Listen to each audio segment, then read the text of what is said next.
This is the Sixth Man Show, an Orlando Magic podcast, with your hosts Luke Sylvia and Jonathan Osborne, covering all things Magic basketball. By fans, for fans. Go Magic.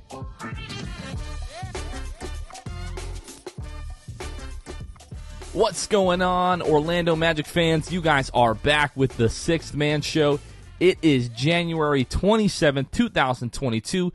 Jonathan Osborne here. As always, I am joined by my co-host, Luke Sylvia. Luke, what up, bro? Not much. We had just one game to break down tonight and today as you guys listen to this. So we'll be able to, I'm excited for this episode. We got some things to roll out and things that I'm looking forward to. Can we, before we get into our housekeeping stuff, can we talk about Stacey King for just a minute or two here? That dude's a goober. So the Bulls color commentator obviously had the issue with Jalen, his emphatic dunks towards the end of the Bulls game, and then was arguing with every every Magic Twitter person the last couple of days to try to just double and triple down on his just horrible Jalen Suggs take. He didn't even realize that Jalen's reaction wasn't towards the Bulls whatsoever. It was towards a fan in the stands talking trash to Jalen. And yeah, just oh my God. And then was trying to argue about how, the Magic shouldn't be excited about beating the Bulls because they've been injured all year. Stacey, you do not know the fight you are picking, my guy. What are you doing?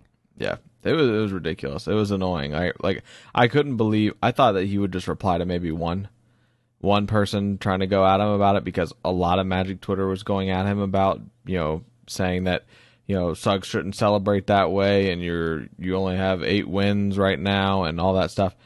It's just stupid. And then I look at his Twitter and he's got 40 replies to people, quote tweets, everything. And then of course you've got the people who just worship Stacey King. And they're like, Stacey doesn't take L's. And it's nah, Stacey did. And the Bulls did. And it was stupid, man. It was really dumb. Why he was entertaining it as well and just kept going. He clearly thought he was right, and I think that's what made me the most mad. It was he didn't. They already had pissed me off because the whole time, the whole first half basically, and maybe beyond that, they're calling Mo Wagner Franz Wagner, and then they start doing this stuff and Stacey King. It was terrible. I will say I watched the Clippers broadcast tonight as Orlando played them. Those guys were so much better in general, and they had their stuff. They knew their stuff. They gave props to the Magic. They weren't ever I didn't feel that way. I mean, sometimes there were some naturally homer things that they said, but for the most part, night and day between the Bulls broadcast team and the Clips.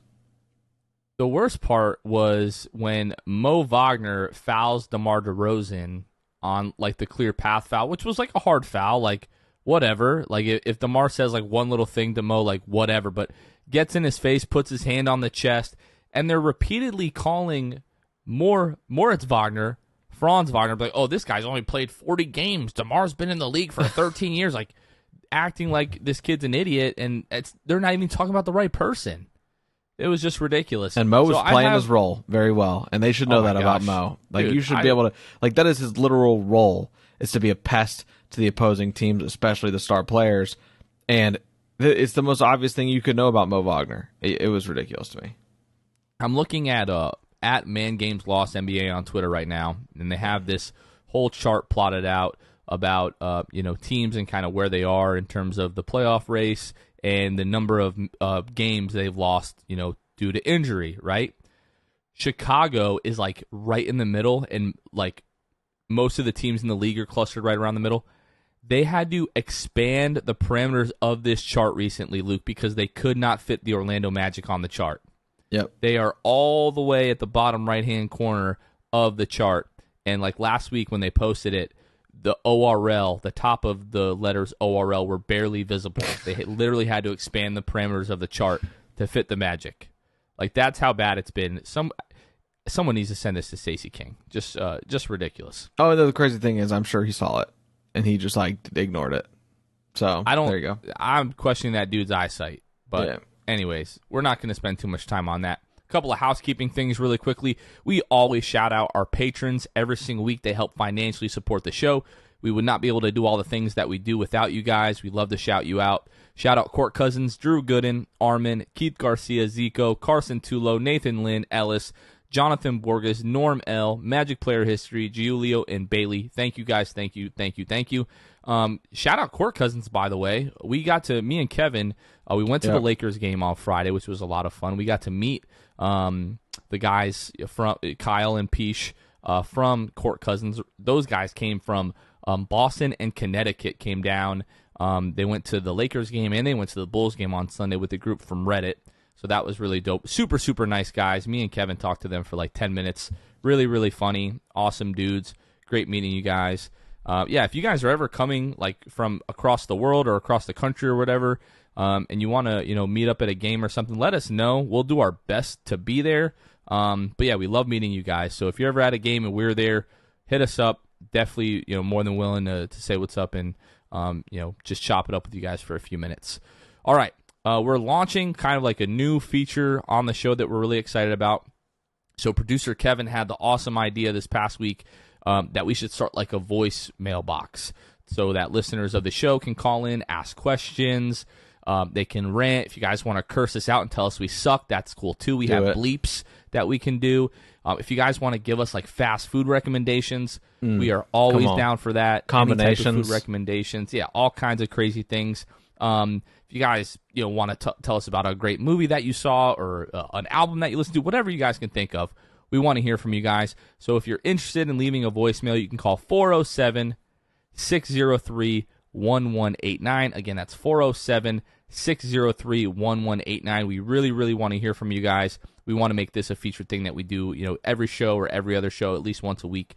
So we've got a couple of those later on in the show. Producer Kevin's going to come and kind of feed those to us, go through your questions, comments, things like that. And, we'll do that. So we're really excited about that. So make sure you guys give us a call. We're hoping that it's going to be a lot of fun. All right, Luke, let's break down the game from tonight. I'm still pretty upset about it, to be perfectly honest. So the Los Angeles Clippers, they're in the middle of an 8-game road trip.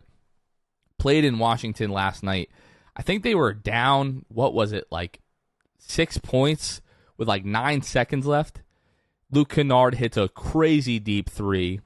They get the ball back. I don't even know. I watched the highlights last night. I already forgot. But they get the ball back. They're down 3. Luke Kennard gets fouled and hits the 3, makes the free throw to win the game, beat the Wizards. The Wizards were up by 35 points at one point in that game, so horrible loss for the Wizards. But the Clippers had to fight like crazy to come back in that game. So tonight, just given the circumstances, Luke, this is a game that the Magic should have won, but the Magic fall 111-102 in this game. Luke, the craziest thing to me is that the Clippers did not shoot a free throw in this game until Eric Bledsoe goes to the line with 4:34 left in the third quarter. From that point, so over the final 16 and a half minutes, the Clippers shoot 27 free throws. They shot 25 free throws in the fourth quarter alone, Luke. We're going to get into the referees in a little bit later, but this is the Magic had a 2-point lead going into the fourth quarter. They couldn't stop the Clippers all night from shooting the 3 ball. They shot 11 for 15 in the first half, 15 of 29 in the second half. So, 15 of 29 for the game.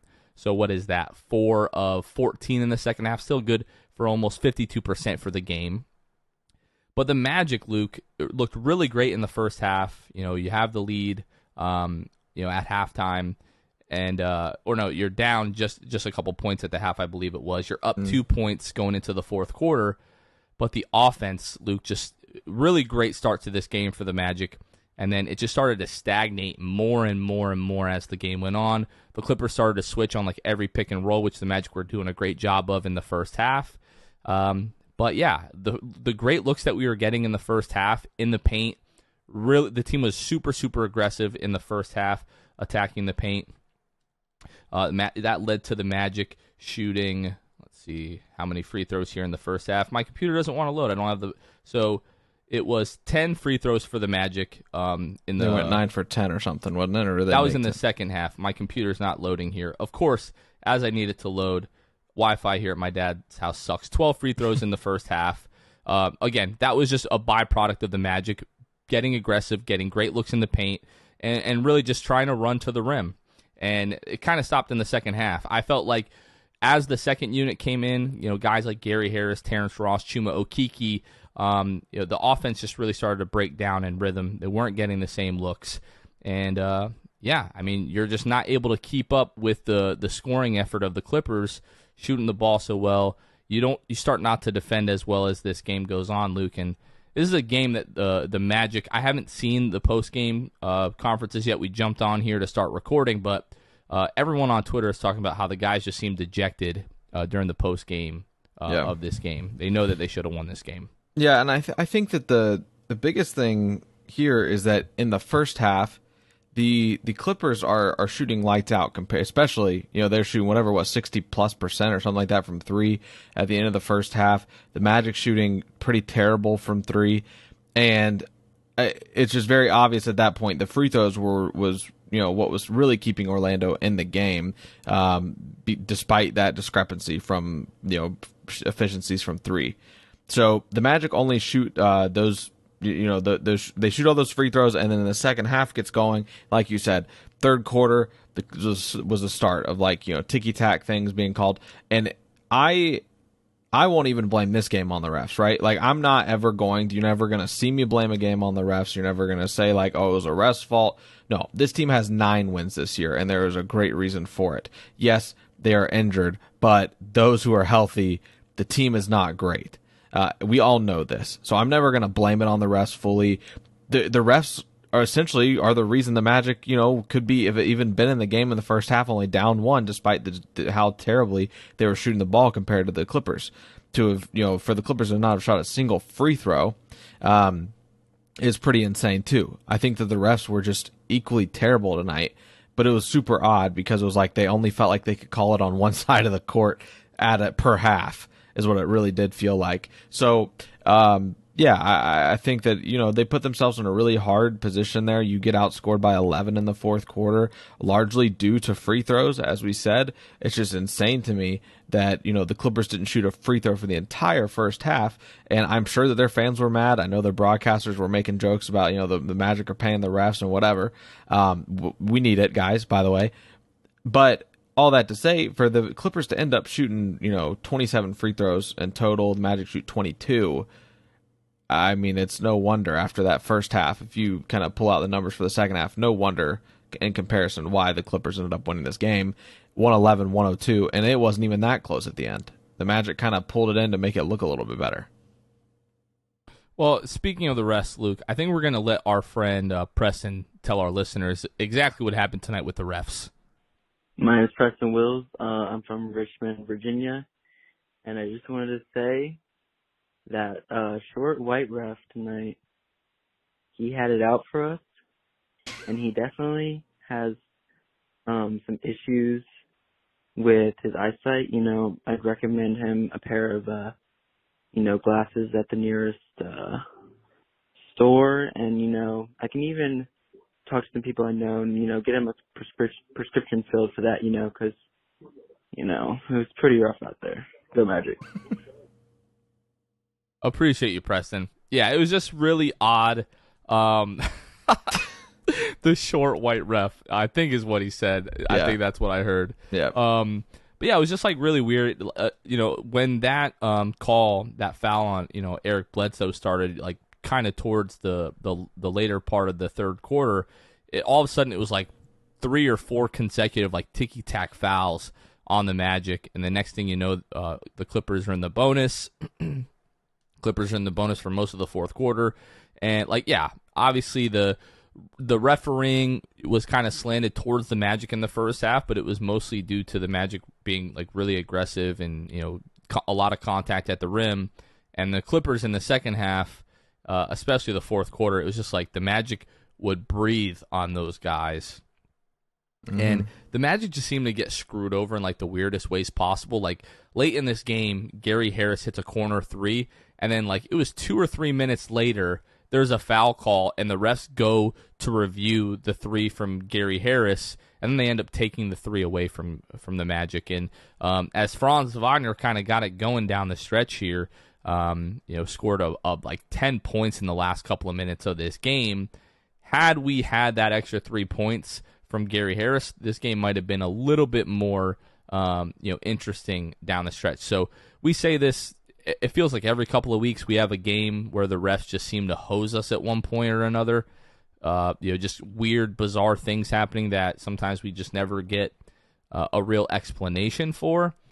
But what we say every single time, Luke, is the refs don't ever cost you a game, right? Yeah. If the Magic could hit anything tonight, if they were effectively guarding the three-point line, the Clippers probably aren't even in this game, to be perfectly honest. So appreciate you, Preston, for calling in. But, it's easy to point fingers at the refs and to make fun of the refs. I like to do that myself all the time. But what did you think, Luke?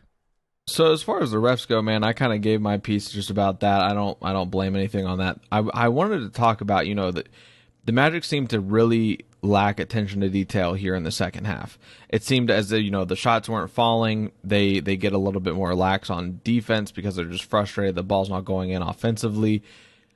And that trickled into like 3 possessions in a row, I think, where the Clippers just got offensive rebound. It seemed like they just kept getting chances.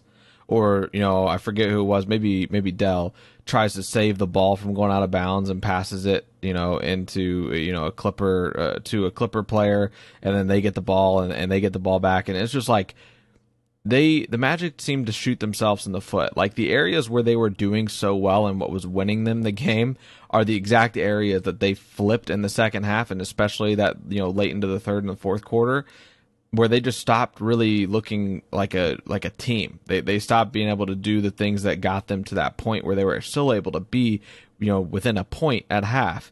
They win the turnover battle 13-15. So they win the turnover battle. As you know, my thinking with the team this young, if you win the turnover battle, you need to win that game. Because you're not going to win any games as a young team. You're really not going to be able to make up for it if you have more turnovers that the other team forced in that game. It's going to be that much harder to win it. The Magic shoot 25% from 3 to the Clippers 51%. There's just not... I mean, and another thing, Clippers shoot 89% from the free throw line, 24-27. Magic miss a couple more free throws than them despite shooting less. So, and they shoot 77%. So you just have to make everything that you get when you're a young team like this, man. And it sucks because it felt like this game was in the bag, to be completely honest. Like the Magic felt like they were in control at some point here early in the game. Dell goes to the free throw line first play of the game, splits his free throws, then has 2 back-to-back baskets, scores the first 5 points. And then goes on to score 11 in the game. I do want to say, Jonathan, I mean, I don't know if you have a piece to reply to anything that I had just said here, but I did want to point out Franz Wagner, he padded the point part of the stat sheet near the end of the game, ends up with 21 points. He had some easy ones there down the stretch when the game was practically over, but he did have 9 assists. It was point Franz sometimes tonight, and that is my favorite version of him. 9 assists, man. Cole Anthony has 11 assists. Cole Anthony, 7 free throws tonight, Jonathan. Unfortunately, Jalen wasn't able to continue his streak of getting to the free throw line. He did not go to the free throw line once this game. Ends the game with 14 points. Gary Harris, 14 points. I mean, this game had all the makings for the Magic to just win this game outright, Jonathan. Well, so, I mean, you just kind of go down, like, especially when you're looking at the, 3-point percentage when you go down the column. Wendell 0 for 2, Mo Bamba 0 for 2, Cole 2 for 5, 0 for 4 Chuma for Bamba. 0 for 6, 0 for 4 for Mo, yeah. 0 of 2 from Moritz Wagner, 0 of 3 from Terrence Ross. Like, Chuma Okeke last 10 games heading into tonight, shooting 38% from the floor, starting to, really, shoot the ball better as of late, and from then the just 3 comes or with from an the floor? absolute stinker tonight. From the 3. Okay, gotcha. I might have said from the floor. 38% from the 3-point line. Last 10 games for Chuma Okeke. So a lot of these guys just kind of laying eggs tonight. It was good to see Cole Anthony, bounce back. He had 10 points in the third quarter, finishes the night with 19, 5 of 11 from the floor. He's a guy who's been struggling offensively as of late, but 6 rebounds, 11 assists, 2 steals, and a block tonight. He was really causing a lot of problems defensively for the Clippers, which when he didn't have it going, initially offensively, that's what you're asking of Cole. Stay engaged, do all the little things, and he was doing that tonight. And, really, I mean, we can make all the excuses in the world, but the Magic just gave this game away. They had every opportunity to win this game. You go down by, I think it was 9 points, late in the fourth quarter multiple times. The Magic, would go on a little, 3 or 4 point, kind of run, and the Clippers would extend the lead out to 9. So, a team when we're looking, and right now their best players are Terrence Mann, Nicholas Batum, Luke Kennard, Reggie Jackson. That's a game that the Magic, really should have had a chance to win tonight. And again, you end up giving the game away. It is what it is. A team shoots, they started the game 11 of 15.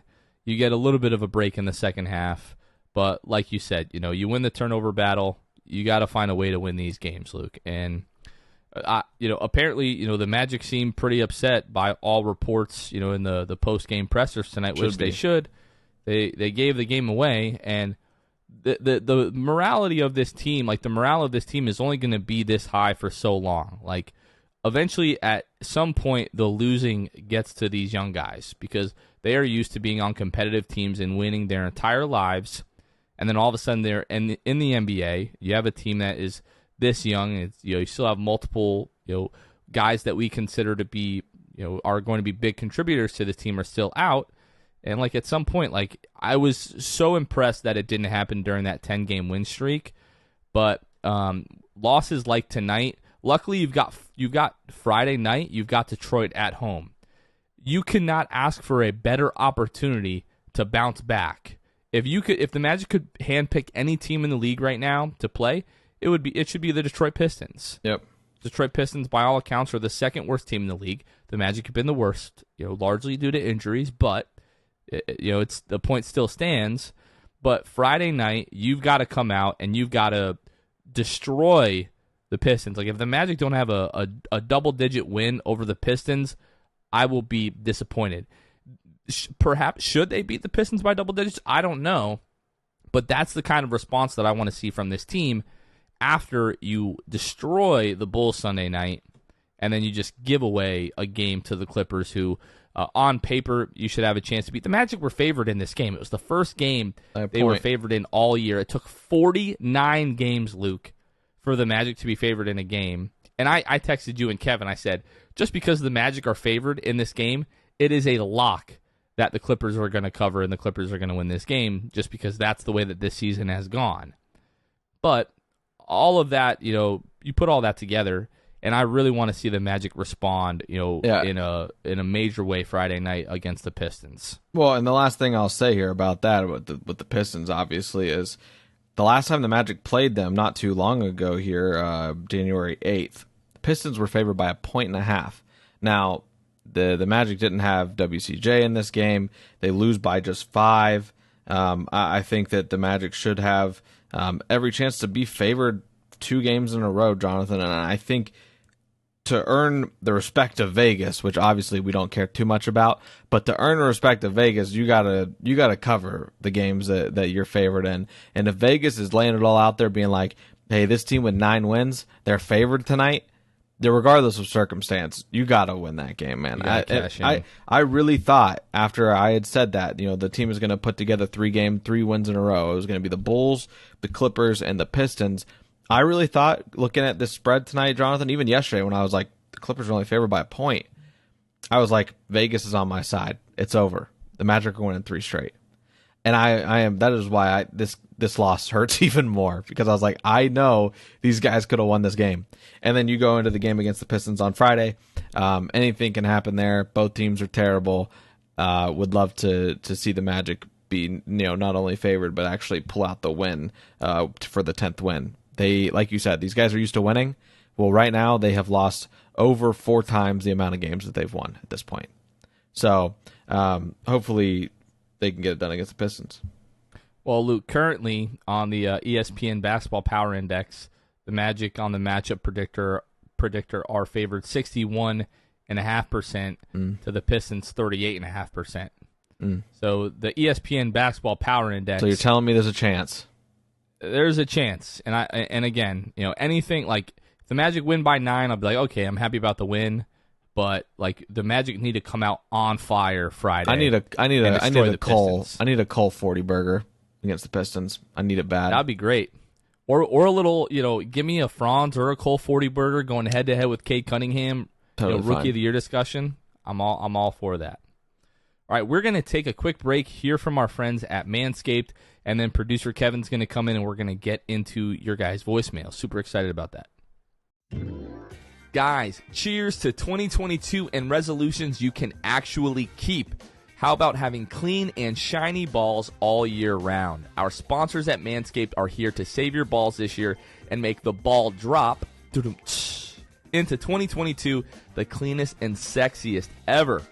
Set your first New Year's resolution with good intentions and join the 4 million men worldwide who trust Manscaped with our exclusive offer. Go to manscaped.com and use code SIXTH, that's SIXTH, for 20% off plus free shipping. And inside the Performance Package 4.0, you'll find the Signature Lawnmower 4.0. This electric trimmer is designed to trim hair on loose skin. The advanced skin-safe technology reduces cuts and nicks on your delicate nuts. It also comes equipped with a 4000K LED spotlight that will shine a light to the promised land 2022 looks to be. A grooming routine isn't complete without applying Crop Preserver and Crop Reviver before showing off your 2022 self. These unique formulations take care of the smelliest part of your body and are a big boost to your confidence into the new year. To complete the set, Manscaped threw in their Shed travel bag and anti-chafing boxer briefs as free gifts to keep all your goodies stored comfortably. Get 20% off and free shipping with the code SIXTH at manscaped.com. That's 20% off with free shipping at manscaped.com and use code SIXTH, SIXTH. It's New Year, no pubes in 2022 with Manscaped. All right, guys, like we said at the top of the show, we recently, this is the first episode where we're doing it, where we're having you guys call in and leave voicemails, voice messages on the show. Again, can be questions, rants, whatever you guys want. If you guys are interested in leaving us a voicemail, it is 407-603-1189. So producer Kevin is going to join us in a second here and is going to start feeding us these questions. So, Kev, what we got? Hey guys, first voicemail comes from Baltimore. He's got a question about Jalen Suggs.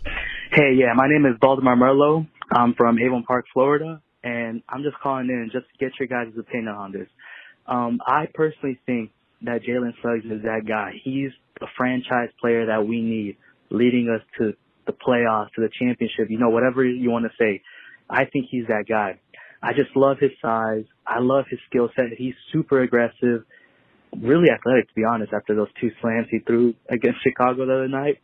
But I know there's another side of the coin, I guess, where people think that, maybe he's not that franchise player, that maybe he just pans out to be like a Drew Holiday type player. Like, that's his ceiling, just a great maybe second piece, third piece to a championship team. I just want to get your guys' opinion on him because I'm really high on the guy. I love the kid. He's crazy talented, crazy skills, and I was amazed that he landed to us in that pick. But I just want to get you guys' opinion on him. Do you guys think he's that guy, the franchise player that we were been searching for, or can he pan out just be like the second guy that we needed, like I said, like a Drew Holiday type of player? Because I see a lot of that comparison to him. So yeah, that's basically the question. And then again, I love you guys, love the show. You guys carry me every morning. Yeah, take care. Baltimore, you carry us every morning, first of all. So thank you so much for calling into the show. Really appreciate that. Great question. Luke, I'm going to lead by saying there is nothing wrong with being Drew Holiday. No. Absolutely not. Jalen Suggs becomes Drew Holiday. I'm cool Jeff with that. and John did quite all right with that number 5 pick. But let's kind of go back to the first part of it. Can or will Jalen be the franchise guy? I think he can. I think especially what we're seeing since his return the last 6 games, the improvement that he's made since he's gone out. So since coming back, Luke, in 6 games, averaging 15 points per game, 5 rebounds, 4 assists, still 3.2 turnovers. Still got to figure that out. Still a rookie kind of figuring things out there, but he's shooting 46% from the floor, 23% from the three-point line, not great, but 77% from the free throw line on 4.5 free throw attempts per game. He seems much more under control most of the time. I would say 95% of the time. He's still got a little bit of that rookie indecision in him, but taking contact much better now, finishing at the rim much better now. Kobe Price released an article today talking about that, how there were a couple of the assistant coaches that Jalen worked with while he was out.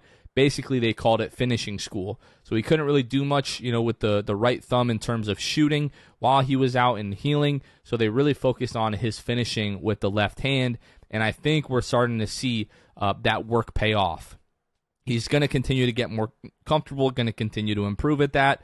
But the kid, I've been saying this all year, is objectively the best defender on the team. The Raptor stat, which I'm not even going to pretend like I understand, but he's one of the highest rated players in the league in that rating, which is like some type of defensive algorithm, I guess we could say, Luke. I really don't know. Somebody smarter than us. Smart people told us that it says that Jalen's a great defender, so Jalen bias. Suggs, good defense. Yes. Jalen, good at that. Good at that. Yeah. So, yes. That's as far as we need to go. Right. And real quick, I'll just say, defensively, I think is where he's provided that biggest lift.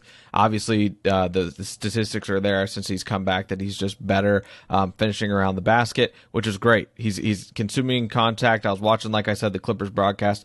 They were complimenting his ability to absorb contact and be strong driving to the rim. This wasn't the case. This was not always the case this year.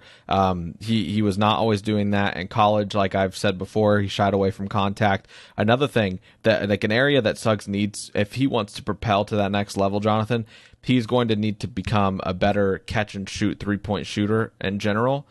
In college, ironically enough, shot better off the dribble from 3 than he did in a catch and shoot situation. Tonight against the Clippers, one of his 2 threes that he made was a catch and shoot 3, so that was good to see. I think he shot 50%, 2 of 4 from 3.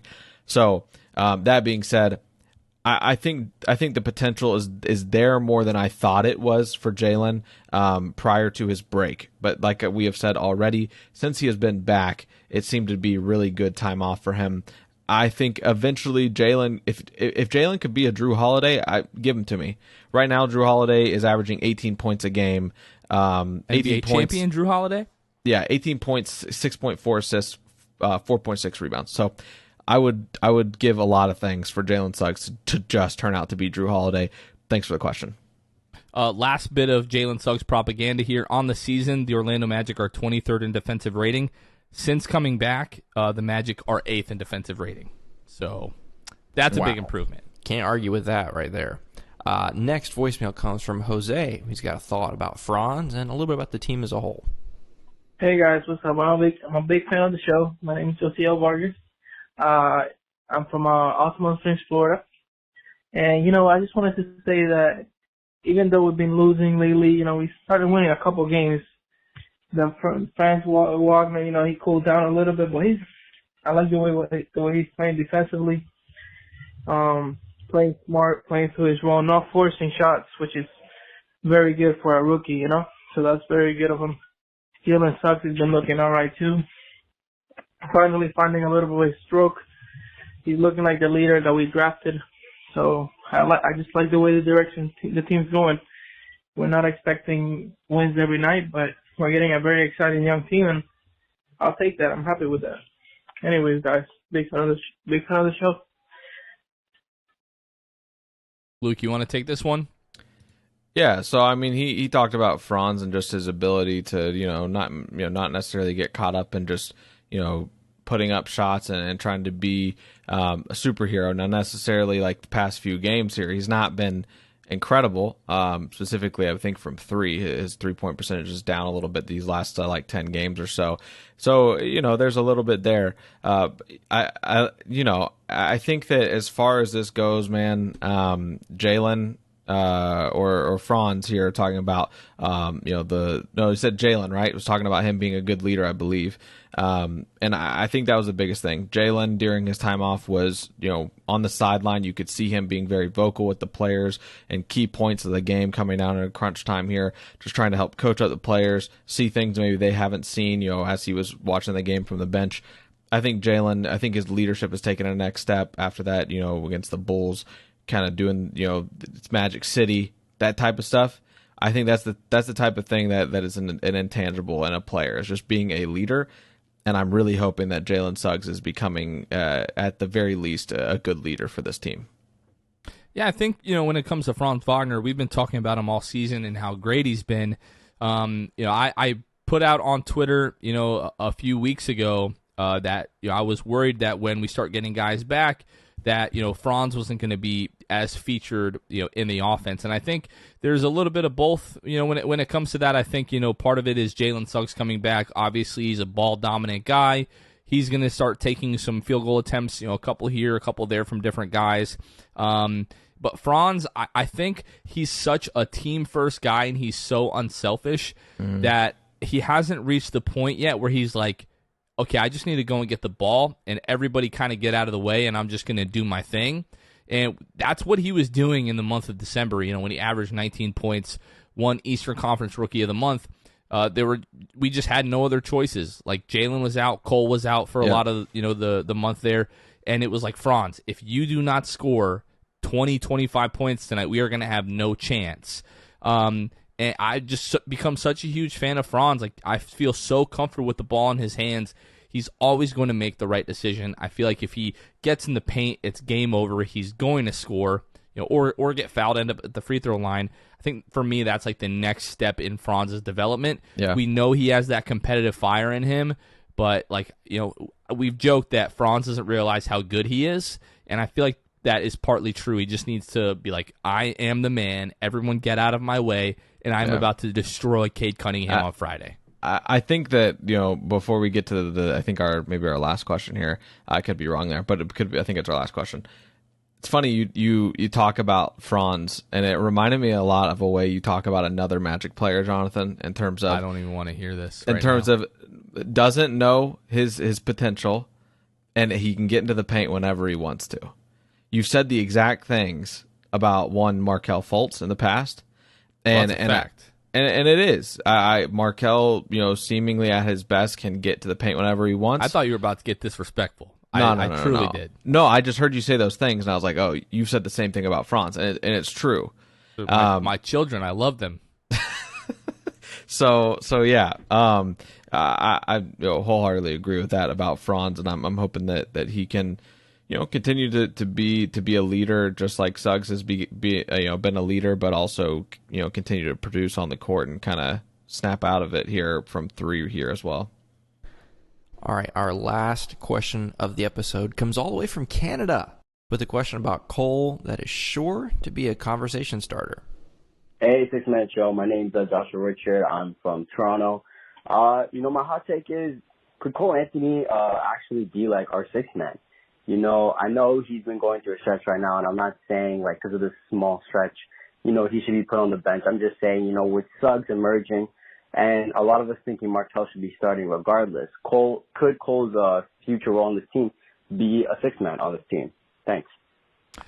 All right, Josh, from Canada. If you guys don't listen to Tory Lanez, you might not get that, but I've been listening to Tory Lanez for like 10 years, way back. That's an old reference there. You guys aren't going to get that. It's totally fine. All right. Is Cole a sixth man? I really don't know the answer to this question. Coming into the season, I was very confident that out of like all the guards, that Cole was going to end up being like the odd man out. And he played so well to start the season. It was like, okay, is this guy about to go on like a crazy run and, probably end up getting snubbed as an all-star because the Magic just aren't going to be very good? And then around the time that he started to have the ankle injuries, he just hasn't been quite the same player, hasn't been quite as offensively consistent. And right now, doesn't seem to be playing with that same like offensive bravado the first few months of the season, he was just like, all right, I'm about to score right now, and there's nothing that anybody can do about it. He doesn't seem quite as sure of himself, and that's really weird for me because Cole, in terms of confidence, is like a scale of 0 to 1,000,000. Like Cole is somewhere at the top of the confidence scale. So that's been kind of strange to see. I think he's always going to be somewhat limited, especially defensively, just because of his size. And again, he was shooting the ball so well to start the year, from the 3-point line. It was hanging out right above, the 40% mark. And then looking here, like last 6 games, just for instance, since Jalen's back, since I've already got it up in front of me, 4.5 attempts, he's shooting 25% from the 3-point line. And if we look back a little bit further, to the last, 10 or 15 games or whatever, I feel pretty confident that that is also the case. I'm actually going to bring up, let's say, all right, the last 12 games here, Cole Anthony shooting 26% from the 3-point line. So, like what you're seeing, what the eye test is telling you right now, that Cole is not shooting the ball well, the stats agree with that. So, what I think is, still really encouraging about Cole is that he's still rebounding at a high rate for a small guard. 5.9 rebounds over the last 12 games, 6.1 assists, and the offense still looks very disjointed when he's not on the floor. Mm-hmm. I think he's just not healthy right now. I think the ankle injuries are a part of what we're seeing right now, and I think he's just going through a slump. Now, is he going to get back to the guy that was dropping like 22, 25 a night? I don't know. But I think the truth with Cole, and Luke, you and I have talked about this, the truth with Cole is probably somewhere in the middle. Like right now, he's probably closer to like a 17, 18 point per game score, which is totally fine. I'm not ready to say that Cole is going to be, a 6-man. I think what we saw at the beginning of the year wasn't exactly true. What we're seeing right now isn't exactly true. I think it's somewhere in the middle. I think that you have to approach this carefully. I think that the way that this could be determined, I think it could go either way. And obviously at this point, when Markelle comes back and he is, I don't know if they start him right away, obviously probably not.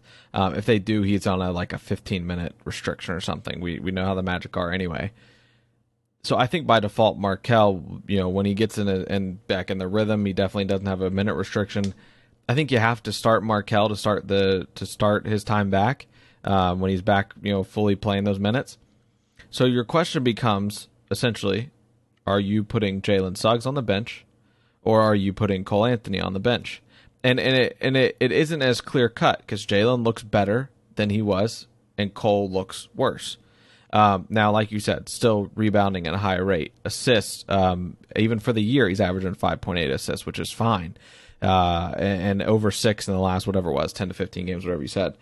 So you really have to, I guess, weigh it out. Like which benefits you more. I think you could make a case for either of these guys at this point, with Jalen kind of in his ascent and Cole kind of taking a step back to reality. I don't know if he's a 17-point per game scorer right now with like a fully healthy team around him. He's averaging 18 and in like an injury-riddled team right now. Obviously in the slump it hasn't helped, but he's shooting below 40% now from the field. You have to decide, really, do you value Jalen's defense in the starting lineup? Because him in the starting lineup, alongside J.I., Markelle, Franz Wagner, and even Dell, that's a ridiculously good. That's a top 10 defensive crazy team. I mean, right now they're 8th, right? And since Jalen's been back, without J.I. on the court, without Markelle out there, I think that you have to really weigh what you want here and what you're going to prioritize if you're Mosley. I think I would not fault him for starting Jalen and putting Cole off the bench solely to be a spark plug, be the Terrence Ross of old, right? In terms of, he's able to do that. You said, you mentioned something, Jonathan. You said right now when Cole is out of the game, the offense just seems like it's out of whack, basically. So do you, and the other thing you have said, obviously, I think that's a result of him being, getting play time and the role that he's been without Markelle being in. That's the same thing you say about Markelle. And that's the same thing we should say about Markelle. So when Markelle's in the game, that's when the offense feels like it's flowing too. I think I can't believe he's done this to me. I think Cole on a fully healthy Magic roster could be a 6-man. For those reasons I've given. I think that I would have no problem with it. I don't think Cole would have a problem with it. Just in terms of like his role. And Don't that let Greg Anthony time. hear you say this. I know, but I am saying this, and the reason that I think Cole can keep the offense afloat more than Jalen can keep the offense afloat. Jalen can continue to anchor down the defense alongside the guys that I listed. When that's a fully healthy starting five, that is a scary defensive team. And then you have Cole coming in the game, and he can put up the buckets that maybe the starting lineup wasn't able to because it's a very defensive-minded starting five. And even until T. Ross gets dealt and Gary Harris gets dealt, if that happens, you've got them coming off offensively. Cole with them, I think that, I'd love to see the numbers with, eventually with Cole running alongside that bench unit and just kind of see what the offensive output is like with that. But I'm venturing to say it's better than when they don't have Cole in that group. So I think I'm with you. And obviously I'm talking to Richard here. I think I'm with you. Or Josh, sorry. See, the transcript threw me off here, and I blame this. It literally says my name's Richard. I'm from Toronto. So Josh, yeah, don't look at the transcript. Josh, I'm with you on this one. I would, I think that this is a good theory. I don't think people should crap on it. I think there's merit to this line of thinking right now. I think we've talked about this for months and months. Jamal has a really difficult decision to make when guys start coming back. I don't necessarily think there's a wrong answer here. Like, right. if Jalen starts, I'm fine. If Cole starts, I'm fine. Like, it just kind of, eventually, people want to talk about, the Magic might have a logjam at the guard position. Eventually, in the right environment, curated the right way, the cream will rise to the top. The best players will prove to us who they are. And the best lineups. And the best lineups will reveal themselves. Yep. So, people, might criticize Mosley's lineup, so I don't know how people are going to take that. It'll be apparent to us. Yeah, right. Yeah, exactly. But here is hoping that Franz is just like, I am that dude. I need my fair share of the pie because I don't feel like he's getting that right now. And I hope we see that change, as he kind of matures and grows into his own in the NBA. But, Luke, I think that's going to do it for this week. I think that's going to do it for our first week of the voicemail. Shout out producer Kevin for lobbing those softballs up to us to knock them out of the park, as they say. But, yeah, if you guys want to be featured on the show, if you want to leave a voicemail, again, leave a question, a rant, curse us out, whatever. Call anytime. 407-603-1189. You can literally call anytime. The phone doesn't ring to anybody. It is just a voicemail box. Do not worry. If you wake up in a cold sweat at 4 a.m. and you want to rant about this Clippers loss, send it on here. Please call us. Don't worry about it. So, all right, guys. Well, that's going to do it for this week. For Luke Sylvia, this has been Jonathan Osborne. You guys are listening to the Sixth Man Show, and we will catch you guys next time. See ya. Thanks for listening to the Sixth Man Show. Be sure to subscribe on iTunes, Spotify, Google Play, and Stitcher to get new episodes downloaded directly to your phone. Please take a minute to give us a 5-star rating and a review. It would really help us out a lot. Follow us on Twitter and Instagram at Sixth Man Show and like us on Facebook. We'll catch you guys next time. Go Magic.